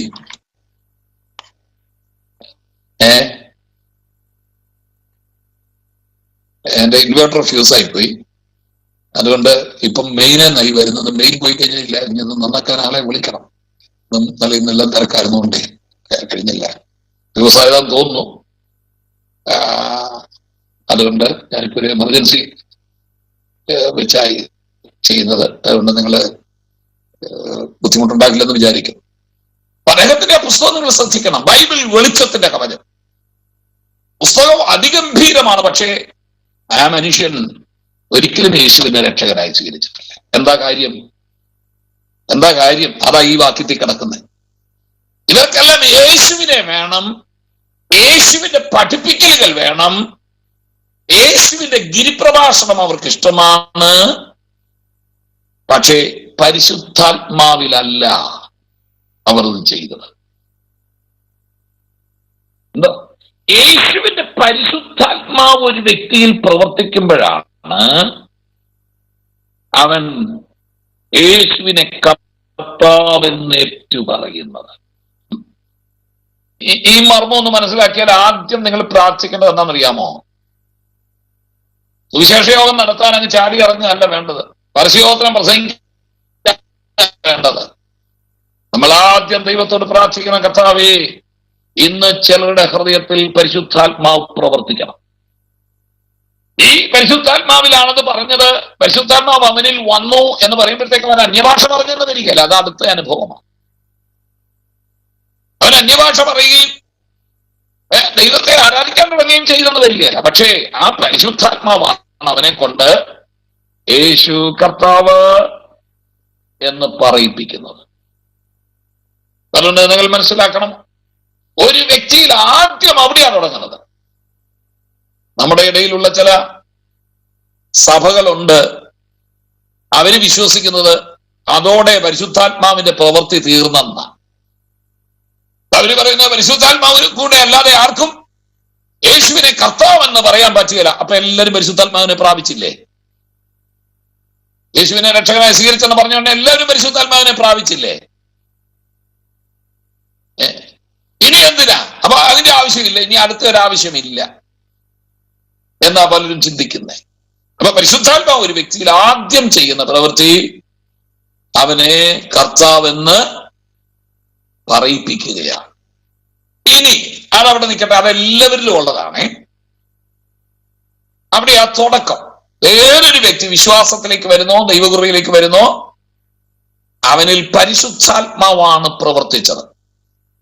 അതാ ഞാൻ മുമ്പേ പറഞ്ഞു, നമ്മുടെ കൂട്ടത്തിൽ പലരും ഇതേ സുവിശേഷം കേട്ടു, അവർ രക്ഷിക്കപ്പെട്ടില്ല. അതിന്റെ കാര്യം പരിശുദ്ധാത്മാവ് പ്രവർത്തിച്ചില്ല. അവർ യേശുവിനെ കുറിച്ച് കേട്ടു, യേശുവിന്റെ പഠിപ്പിക്കലുകൾ വായിച്ചു, യേശുവിന്റെ ജീവിതത്തെ കുറിച്ച് അറിയാം, യേശുവിന്റെ അത്ഭുതങ്ങൾ അറിയാം, ഉപമകൾ അറിയാം, ഇതെല്ലാം അറിയാം. പക്ഷേ അവരുടെ ഹൃദയത്തിൽ പരിശുദ്ധാത്മാവ് പ്രവർത്തിച്ച് അവരെ കൊണ്ട് യേശു കർത്താവെന്ന് പറയാൻ പറ്റിയില്ല. അപ്പൊ അവിടാണ് ഒരു വിശ്വാസിയുടെ തുടക്കം. പക്ഷെ അത് കഴിഞ്ഞിട്ടേ, ഞാനത് ഇത് വിശദീകരിച്ച് പറയുകയല്ല, ഞാൻ ഓടിച്ച് പോയിന്റ് പറയുകയുള്ളൂ. അതാ ഞാനൊന്ന് ഹോളി സ്പിരിറ്റ് എക്സ്പീരിയൻസ് എന്ന് എഴുതാൻ പറഞ്ഞത്. ഒരു വ്യക്തിയിൽ പരിശുദ്ധാത്മാവ് 7 അനുഭവങ്ങൾ തരും.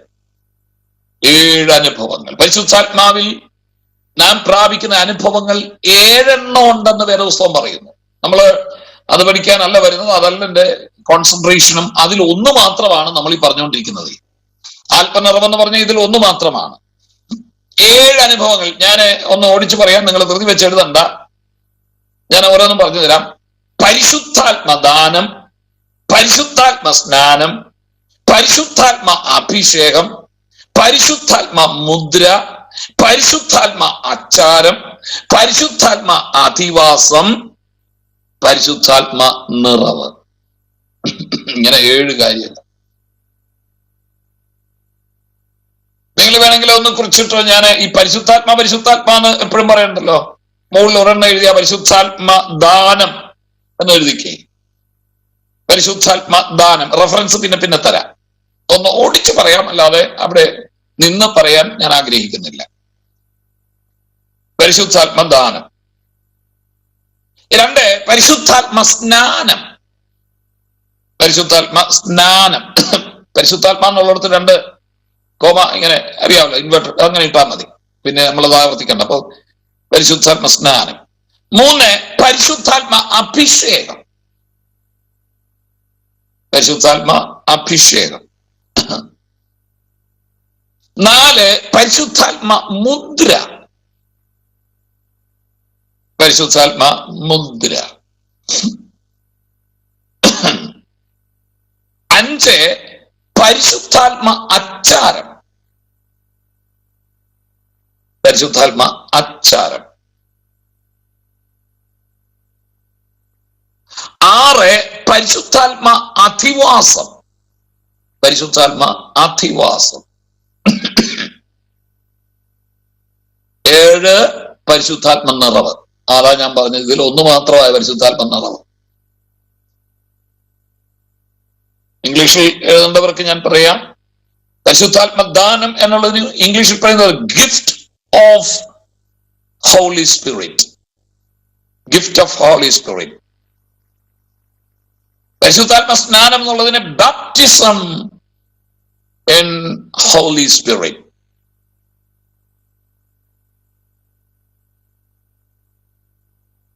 പരിശുദ്ധാത്മ അഭിഷേകം എന്നുള്ളതിന് anointing. Anointing in the Holy Spirit. പരിശുദ്ധാത്മ മുദ്ര എന്ന് പറയുന്നത് seal, SEAL, seal of the Holy Spirit. പരിശുദ്ധാത്മ അച്ചാരം എന്നുള്ളതിന് the pledge of the Holy Spirit, the pledge of Holy Spirit. Pledge, PLEDGE, pledge of Holy Spirit. പരിശുദ്ധാത്മ അധിവാസം എന്നുള്ളതിന് indwelling of the Holy Spirit. INDWELLING,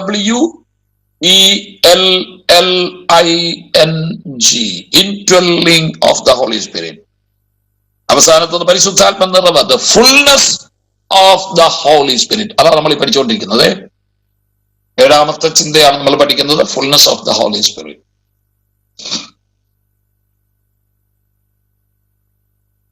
എഴുതി കഴിഞ്ഞോ? എന്നാ ഇങ്ങോട്ടൊന്ന് ശ്രദ്ധിച്ചേ. ഞാൻ ചോദ്യം ചോദിക്കട്ടെ. ഈ 7 അനുഭവം നിങ്ങൾക്കുണ്ടോ?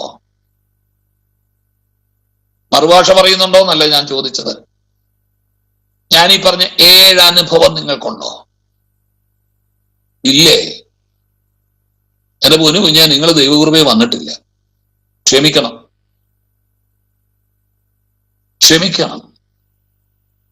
നിങ്ങൾ രക്ഷിക്കപ്പെട്ടതാണോ എന്ന് ഒന്നുകൂടെ ശോധന ചെയ്തേ. ഇതാ ഞാൻ ഈ പറഞ്ഞേ, ഈ കൊട്ടിപ്പാടി ബഹളം വെച്ച് നടക്കുന്ന മുക്കാ പങ്കും അങ്ങ് എത്തുകയെന്ന് ഞാൻ പറഞ്ഞതിന്റെ കാര്യം അതാ. ഇതൊന്നും അറിയത്തില്ല, ഇതൊന്നും വേണ്ട, എന്തൊക്കെയോ കുറെ ബഹളം വെച്ച് ആരവാരവും മുഴക്കി മറുഭാഷയാന്നുള്ള പേരിൽ എന്തൊക്കെയോ കാട്ടിക്കൂട്ടുക. പരിശുദ്ധാത്മാ ഒരു വ്യക്തിയിൽ വന്നാൽ 7 കാര്യങ്ങൾ നടക്കണം. 7 കാര്യങ്ങൾ. അതുകൊണ്ടൊന്ന് സ്വയം ശോധന ചെയ്തേ. കർത്താവ്, ഈ 7 അനുഭവങ്ങൾ എന്റെ ജീവിതത്തിലുണ്ടോ? ഇല്ലേ? നിങ്ങൾ ഓടിയതും അധ്വാനിച്ചതും എല്ലാം വെറുതെയായി. നിത്യതയിൽ കർത്താവിന്റെ വരവിൽ നിങ്ങൾ കാണുകയില്ല എന്ന് വേദപുസ്തകത്തെ അടിസ്ഥാനമാക്കി ഞാൻ ഉറപ്പിച്ചു പറയുന്നു. അതുകൊണ്ടാ പറഞ്ഞത്, ദൈവത്തിന്റെ ആത്മാവില്ലാത്തവൻ അവനുള്ളവനല്ല. ദൈവത്തിന്റെ ആത്മാവ് ഒരുവനിൽ വന്നാൽ 7 അനുഭവങ്ങൾ ഉണ്ടാകണം. ഉണ്ടായിട്ടുണ്ടോ? ഉണ്ടോ? അല്ലെങ്കിൽ പ്രാർത്ഥിച്ചു തുടങ്ങിക്കോ. ഞാൻ പറഞ്ഞില്ലേ, 1, പരിശുദ്ധാത്മാവിനെ പ്രാപിക്കാൻ എന്ത് ചെയ്യണം?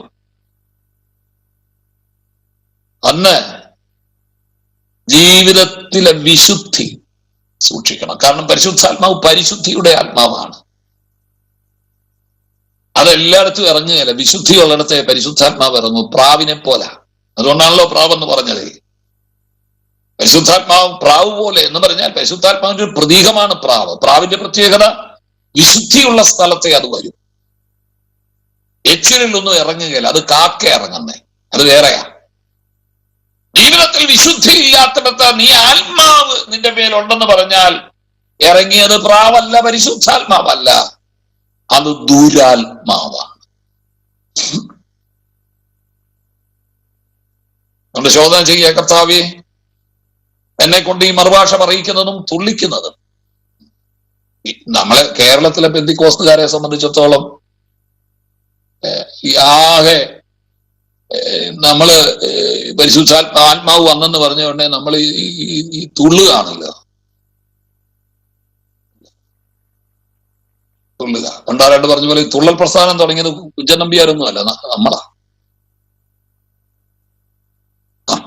ഈ തുള്ളൽ പ്രസ്ഥാനം തുടങ്ങി. നമുക്ക് ആത്മാവ് വരിക എന്ന് പറഞ്ഞാൽ പിന്നെ ഉറഞ്ഞു തുള്ളുക. ഏതോ ഒരു ബാധയിളക്കം പോലെ നമ്മൾ ഇതിനെ കാണുന്നത്.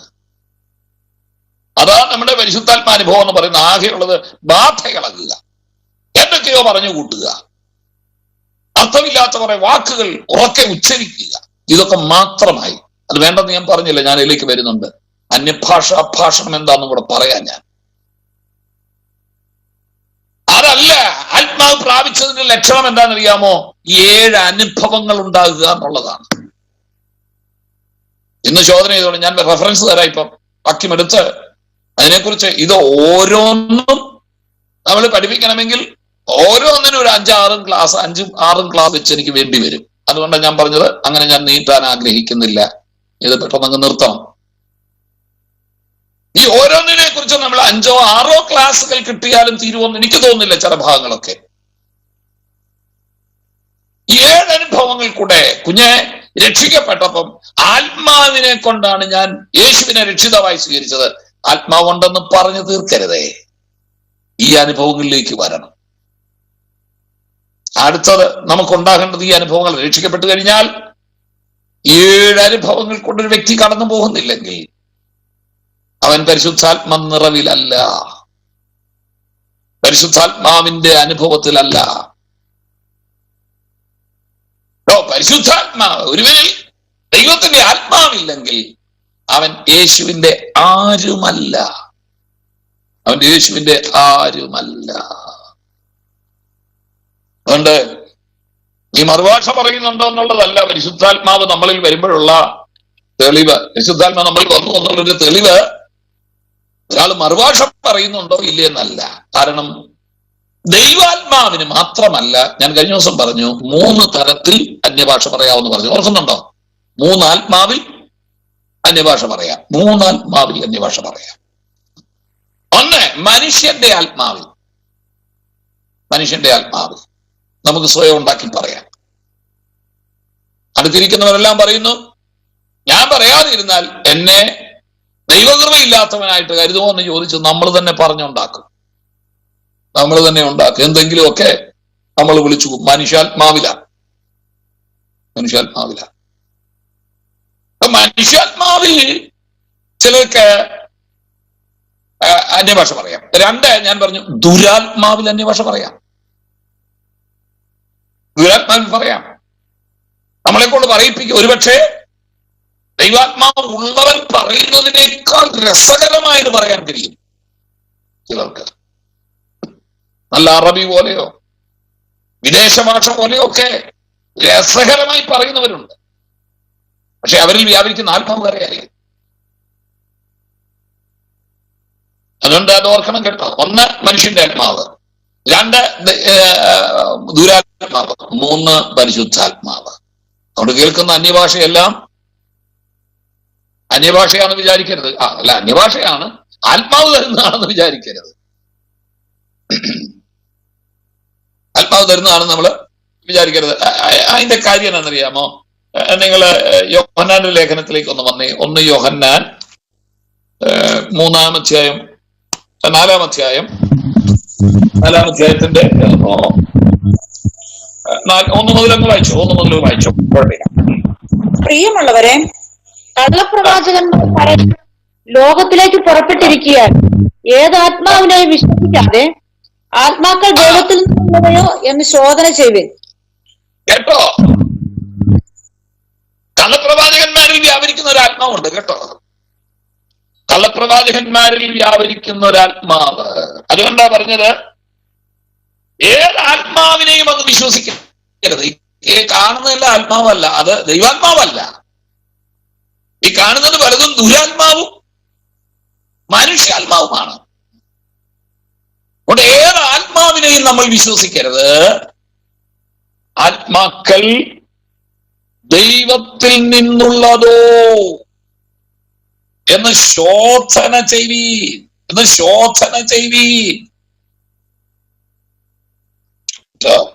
ശോധന ചെയ്യണം. ഇത് ഈ ശോധന ചെയ്യാന്ന് പറഞ്ഞ ഇറൗനാവോ എന്ന് പറഞ്ഞൊരു പദമാണ് ഗ്രീക്കിൽ. ഇറൗനാവോ എന്ന് പറഞ്ഞാലേ അതിന്റെ അർത്ഥം എന്താണെന്നറിയാമോ? To search or examine into, study with a critical mind, not believe as a magic.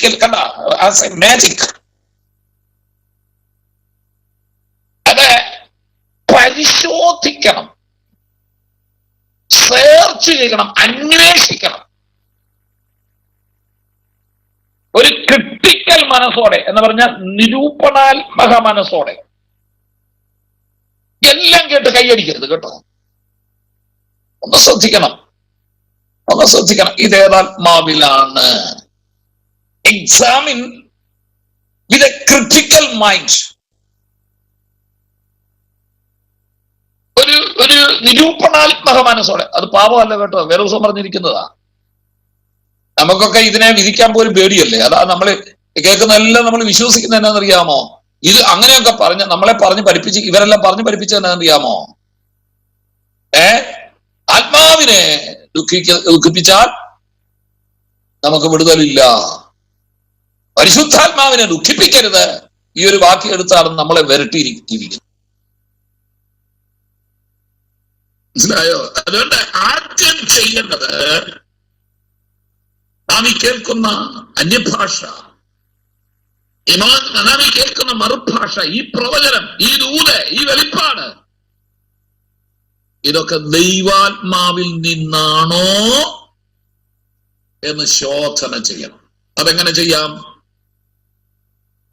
അതാണ് നമ്മൾ ആദ്യം വായിച്ചത്. ദൈവത്താൽ നടത്തപ്പെടുക. ആത്മാവിനെ പ്രാപിച്ചു എന്ന് പറഞ്ഞാൽ അതിന്റെ അർത്ഥം എന്നതാ? ആത്മനിറവ് പ്രാപിച്ചെന്ന് പറഞ്ഞാൽ അതിന്റെ അർത്ഥം എന്നതാ? ആത്മാവിനാൽ നടത്തപ്പെടുക. അപ്പോ ഈ വ്യക്തി ആത്മാവിനാലാണ് നടത്തപ്പെടുന്നെങ്കിൽ വിശുദ്ധിയിലും വേർപാടിലും അവൻ ജീവിതം നയിക്കും.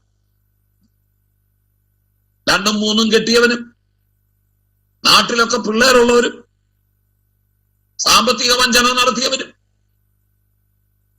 സഭക്കാരുമായിട്ട് വഴക്കുണ്ടാക്കിയവനും തല്ലുണ്ടാക്കിയവനും കേസ് നടത്തുന്നവനും വന്ന് ഈ പ്രവചിക്കുന്നത് കേട്ട് വിശ്വസിക്കാൻ നിൽക്കരുത് കേട്ടോ. അതുകൊണ്ട് പൂർണ്ണ ബോധ്യമില്ലാത്ത ഒരാളെ സഭയിൽ വിളിച്ച് കയറ്റരുത്. എല്ലാവരെയും കണ്ട ഉടനെ വന്ന് ശുശ്രൂഷിക്കാൻ പറയരുത്. കാട്ടിക്കൂട്ടുന്നതെല്ലാം ആത്മാവിലാവണമെന്നില്ല. ഞങ്ങൾ ഒരുപക്ഷെ കഴിഞ്ഞ ദിവസം കണ്ടു കാണും. ഇന്ന് നമ്മുടെ ബാംഗ്ലൂരൊക്കെ നടക്കുന്ന ചില പ്രതിഭാസങ്ങൾ കണ്ട ആളുകൾ അവിടേക്ക് ഒഴുകാൻ തുടങ്ങി. ഇന്ത്യ പെന്തിക്കോസ്ത് ദൈവസഭ അടിയന്തരമായി ജനറൽ കൗൺസിൽ വിളിച്ചുകൂട്ടി അത് ദൈവാത്മാവിൽ നല്ലെന്ന് ചർച്ച ചെയ്ത് അതിന് സർക്കുലർ ഇറക്കി പാസ്റ്റർമാരുടെ കയ്യിൽ കൊടുത്തു. ഇങ്ങനെയുള്ളവരുടെയൊക്കെ ജനത്തെ പറഞ്ഞു വിടരുത്, ജനം പോകാൻ അനുവദിക്കരുത്, അങ്ങനെയുള്ളവരെ ആരെയും സഭയിൽ വിളിച്ച് ശുശ്രൂഷിക്കരുത് എന്ന് ഒരു സർക്കുലർ ഇറക്കി എനിക്ക് വായിച്ചു, പാസ്റ്റർമാർക്കെല്ലാം അയച്ചു. വിധിക്കണം, വിധിക്കണം. You have to judge. You have to criticize. You have to study or examine. എല്ലാ ആത്മാവിനെയും വിശ്വസിക്കരുത്. നിങ്ങൾക്കറിയാമോ ഈ വേദപുസ്തകം നിങ്ങൾക്ക് തരുന്ന ഏറ്റവും വലിയ 2 അവകാശങ്ങളുണ്ട്. നിങ്ങൾക്കറിയാമോ? ദൈവവേദം എന്നുള്ള നിലയിലെ സ്വർഗം നമുക്ക് തന്നിരിക്കുന്ന 2 അവകാശങ്ങളുണ്ട്, 2 അധികാരമാണ്. അതിലൊന്നാണ് കേൾക്കുന്ന ആത്മാവിനെ എല്ലാം വിശ്വസിക്കരുത്, കാണുന്ന ആത്മാവിനെ എല്ലാം വിശ്വസിക്കരുത്. ഇതാരാണ്ട് എന്നാ പറഞ്ഞാലും അങ്ങ് ഇളകാൻ കാത്തിരിക്കുക അല്ലേ? അങ്ങ് നമ്മളെ പറഞ്ഞ് ഇളക്കുകയാ. ഇതൊക്കെ കാണുമ്പോൾ നമ്മൾ പങ്കുകൊണ്ട് ഇളകുകയും ചെയ്യും. ആദ്യം നമ്മൾ ചെയ്യേണ്ടത് അറിയാമോ? ശോധന ചെയ്ത് നല്ലത് മുറുകെ പിടിക്കണം. പരിശുദ്ധാത്മാവാണെങ്കിൽ അതിന് ചില യോഗ്യതകളുണ്ട്. അതില്ലെങ്കിലുണ്ടല്ലോ, പരിശുദ്ധാത്മാവല്ല അങ്ങ് വിധിച്ചോണം കേട്ടോ. നിങ്ങൾക്ക് വിധിക്കാൻ അധികാരം തന്നിക്കുക, അതുകൊണ്ട് കുറിച്ചിട്ടോണം കേട്ടോ. എല്ലാം കയറിയാന്ന് വിശ്വസിക്കണ്ട, എല്ലാത്തിനും കൈ കൊട്ടാനും പോകണ്ട, എല്ലാം കേൾക്കുമ്പോഴും സ്വോത്രം പറയണ്ട, എല്ലാത്തിനും കൈ പൊക്കുകയും വേണ്ട. ക്രിട്ടിസൈസ് ആ പദം അവിടെ ഉപയോഗിച്ചിരിക്കുന്നത്. Around now, criticize. You have to criticize and judge. ഇനി അത് തന്നെ മറ്റൊരു വാക്യത്തിൽ കൂടെ ഞാൻ തരാം. 1 Corinthians 12 എടുത്തേ, 1 Corinthians 14 എടുത്തേ, തരാം. അത് ഈ വാക്യം തന്നെ തരാം. ഇനി പൗലോസും യോഹന്നാൻ അവിടെ പറഞ്ഞു, ഇനി പൗലോസ് പറഞ്ഞിരിക്കുന്ന കൂടെ ഒന്ന് വായിച്ചു. 1 Corinthians 14 കൃപാവരങ്ങളെ കുറിച്ച് പറഞ്ഞിരിക്കുന്ന അധ്യായമാണല്ലോ. 1 Corinthians 14 അവിടെ ഒരു വാക്യം കൂടെ ഞാൻ നിങ്ങൾക്ക് തരാം.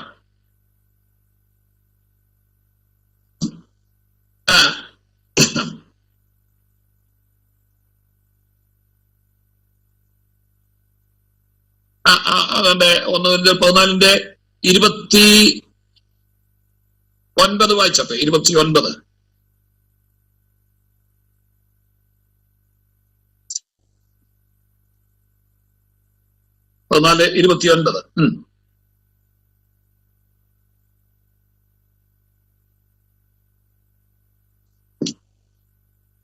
ആരുടെയും പുസ്തകത്തിലില്ലേ 1 Corinthians?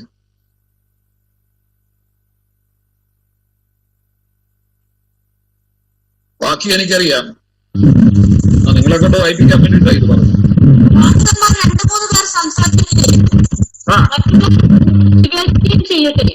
മതി, പ്രവാചകന്മാർ 2-3 പേർ സഭയിലെ എല്ലാം കൂടെ ബഹളം ഉണ്ടാക്കരുത്. സഭയുടെ ഓർഡർ അവിടെ എഴുതിയിരിക്കുന്നത് കേട്ടോ. Order of service. ആരാധനയിൽ നടക്കേണ്ട ഒരു ഓർഡർ ഉണ്ട്, ക്രമമുണ്ട്. ചുമ്മാതെ തോന്നുന്ന പോലെ നടക്കരുത്. അങ്ങനെ പറഞ്ഞു വരവെയാണ് പറഞ്ഞത്, പ്രവാചകന്മാർ 2-3 പേർ സംസാരിക്കുകയും മറ്റുള്ളവർ വിവേചിക്കുകയും ചെയ്യട്ടെ. മലയാളത്തിൽ വിവേചിക്കുകയാണ്, ഇംഗ്ലീഷിൽ ജഡ്ജ്. ക്രീനോ എന്ന പദമാണ് ഉപയോഗിച്ചിരിക്കുന്നത്. ജഡ്ജ്, വിധിക്കണം. ആരെ വിധിക്കണം? പ്രവാചകനെ വിധിക്കാനുള്ള അധികാരം കുഞ്ഞ് നിനക്കൊണ്ടെന്നറിയാവോ? എല്ലാ പ്രവാചകനും വന്ന് അങ്ങ് കേട്ട് കൈ അടിച്ച് പൊട്ടിക്കരുത്. You have the right to judge the prophets. പ്രവാചകന്മാരെ ജഡ്ജ് ചെയ്യാൻ നിനക്ക് അധികാരമുണ്ട്. അറിയോ?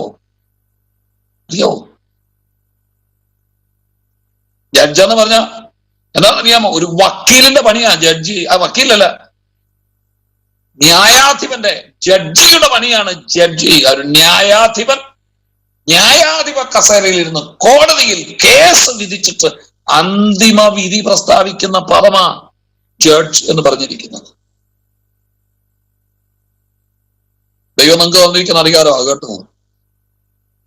എല്ലാ പ്രവചനവും എല്ലാ ആത്മാവിനെയും ഒന്നും നിങ്ങൾ വിശ്വസിക്കാൻ പോവാണ്ട.